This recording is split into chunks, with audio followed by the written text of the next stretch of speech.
Hey, welcome back to Baseball Ready, the podcast. Now, this is the top of the first. This is the first episode in the series. We call it Coaches Losing It. But first, another stupid baseball riddle. You ready? All right. What did the baseball glove say to the ball? That answer is on deck. This is Baseball Ready, the podcast. You like that on deck? Little baseballism for you. All right, let's get baseball ready. This is a shortstop. We call it a shortstop because it's a quickie episode where we cover a hot topic and we do it fast. Now, as you may know, I partake in umpiring youth baseball games. So I often watch those viral videos that pop up featuring those coaches or umpires that just go off the rails. I'm sure you've seen plenty of those videos, I'm assuming. In this clip coming up, now if you're watching this on YouTube, this is you're going to get a better idea. But if you're listening to it, I'm going to unpack it for you after we play the clip. The umpire calls a ball on what appears to be a ball. It looks like it's caught on the outside. You and I watching have a pretty good angle. The umpire, I'd say he has a great angle, better than what we're seeing here. The coach at the dugout, probably not so good of an angle, especially for an inside or an outside pitch. A coach over at the dugout can see up and down, but inside and outside, don't argue balls and strikes, please. Coach loses his mind, dropping filth and foul language and getting in the umpire's personal space. That's a no-no. Like close enough to smell the pickle-flavored sunflower seeds on his breath. That's how close he is. This is bad. Now, in the comments, it says this is a 12U game, but that's not actually the case. I'll explain that in a second. But this clip looks like it's from Game Changer, and I believe it was pulled off of the Facebook videos, the reels, or whatever Facebook calls their reels. So let's take a look right here. Take a listen to it.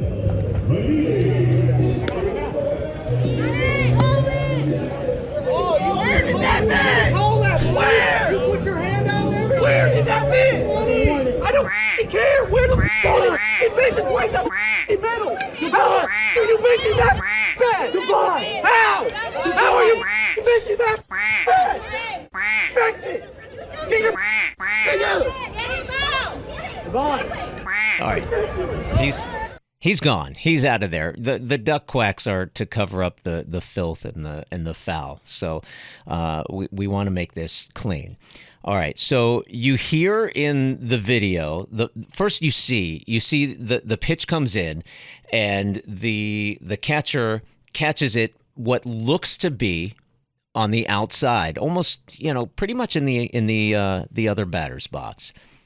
So, and then you hear somebody that's, I don't know if he's in the stands or if it's one of the other coaches, and it's like, you put your hand out, like almost as if, and I'm not sure, but almost as if he was thinking he was about to call a strike. Now, what I'm thinking may have happened here, because it clearly looked like an outside pitch, maybe he was just holding his hand out.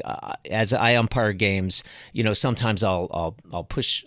Let me see if I can get it. I'll push my hand out to the side that was outside or that was up, just to let everybody know where that call is. And by the way, if you're a coach, don't ask, "Hey, Blue, where was that?" I'll tell you this. What I do is if a coach does say, "Hey, where was that?" and he's insistent on it, I tell the catcher, "Hey, tell your coach that was outside." So he hears it coming from the catcher. All right.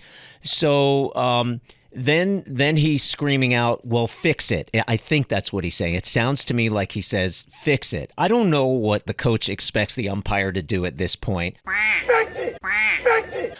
Oh, you want me to fix it? We're going to do a do-over for you. By the way, I've seen that happen. And that's bad too. So, okay. So let's leave that alone. A few things here. We're going to be nice. And we're going to assume that this is not normal behavior for this coach. We're going to assume that. I'm going to give them the benefit of the doubt. These kids are actually 11 years old. It's an 11U tournament, from what I found out. Some of them, some 11-year-olds, they partake in filthy language, but I bet a lot of them don't, and I bet a lot of their parents of 11-year-olds, don't want them being exposed to that kind of language. Not to mention, and this is the important thing, young siblings that are with their families at the field, in the stands, or just walking by. I know I wouldn't want my little ones hearing that kind of language. So there's a time and a place, maybe, but that's not it. All right, so next, getting up close to an official like that, much less anybody, in a way that's maybe it looks like you're ready to go. Like, hey, not cool, especially in a public setting. Now, I've been that frustrated. I've been a coach that's been that frustrated with an umpire and bad calls. They happen all the time. And I've been the guy that wanted to do what this guy did. It'd be like, oh, wow, I've always wanted it. And there he is. He's doing it. Oh, he's doing that thing. What I wonder is if the guy who was acting the way he was, if he saw the video, and I'm assuming he did, and I would think he would agree that Blue made the right call. Hey, maybe I overreacted. I apologize. I'm sorry. I would love to have him, contact the show. I'd love to have him as a guest on the show and give his side of the story. But I do know a little bit of background on this. I happen to know the base umpire that was on this game. And apparently this was at a tournament, an 11U tournament. And usually with tournaments, you're going to have games like over the course of a few days, maybe a Friday, Saturday, Sunday. This coach had this umpire on a prior game within this tournament. That's what I heard. And I did hear that this umpire, the base umpire, or I'm sorry, the plate umpire is the one that you saw behind the plate. Apparently, it's been said that this plate umpire is fairly new and young. So listen, you got to get your start, and you're going to make some bad calls. So from what I understand, the coach had this plate umpire in a prior game within the tournament, and there were some really bad calls. So I guess when the coach came into the game and said, oh my God, look who we've got behind the plate, the fuse was already lit. I am not justifying what this coach did. I promise you that. I'm just giving you the background as from what it is to my understanding. So that's the story. We'll do a little takeaway afterwards, but I'd love to have your comments with the information that you have here. I'd love to have your comments on what you think happened, if you agree or disagree, or how you would handle it. All right. Also, a quick story. So I was umpiring a game it was a 10U travel game. It wasn't a tournament or anything, just a regular season game. And there was a great hit. Great hit goes all the way out to the outfield. I think it was center field. Ball's caught. Kid tags up from third, coming home. The ball is, this kid fires it, cannon of an arm, fires it from center field, gets in there. The kid's coming in. He's sliding in. The ball lands in the glove, the catcher's glove, before the runner comes in, and he's in. Ball, tag. Very quick, bang, bang play happened in that order. He got under the tag because I'll tell you this: if the glove was down, he would have slid right into it and been out. But that's not the case. I called him out. So I'm sorry, my bad. I called him safe. He got under the tag. I called him safe. See, umpires do make mistakes. I said that wrong. Called him safe. Safe call. Coach lost his mind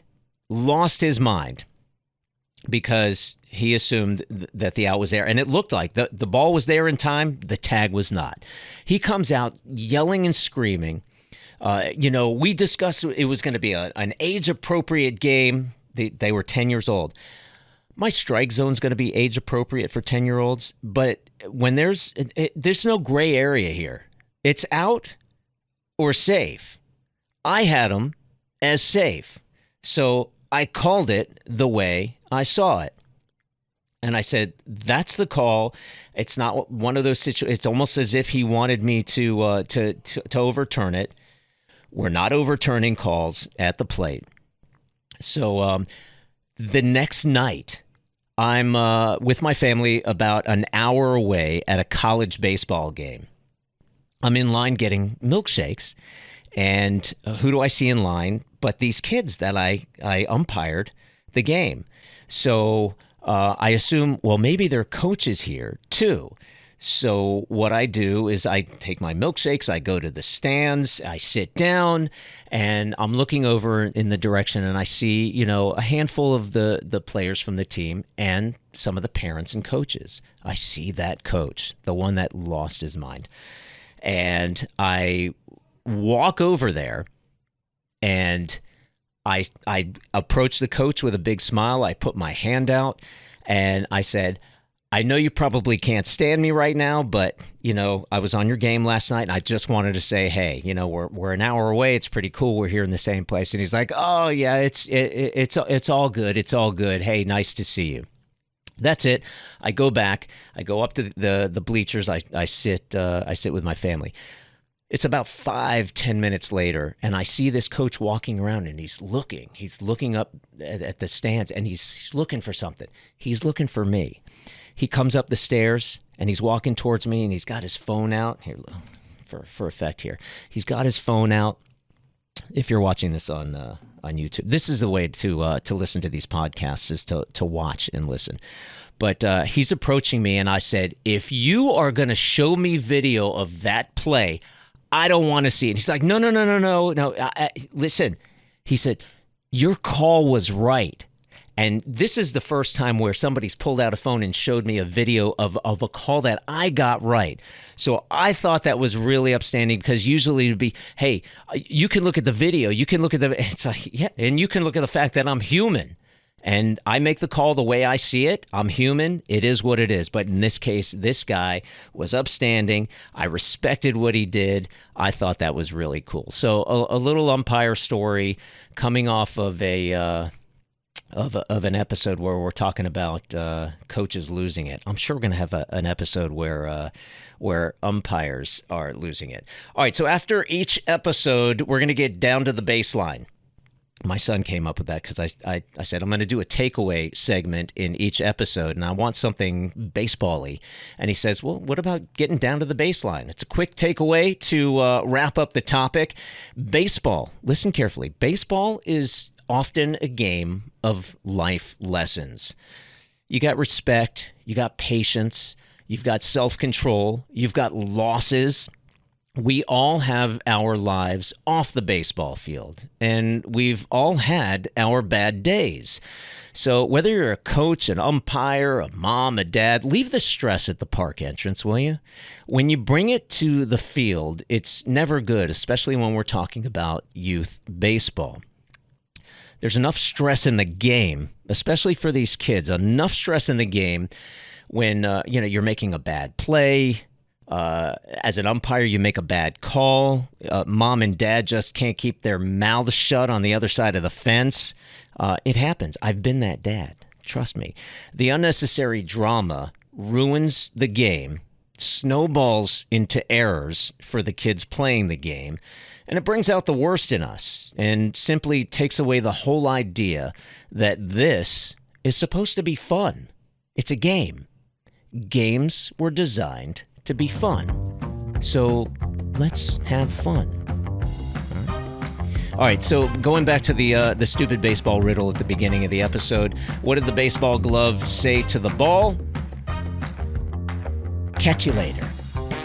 Be sure to subscribe to keep listening to awesome episodes of Baseball Ready. You can see us on YouTube and listen on your favorite podcast platform like Apple Podcasts, Spotify, iHeartRadio, and many more.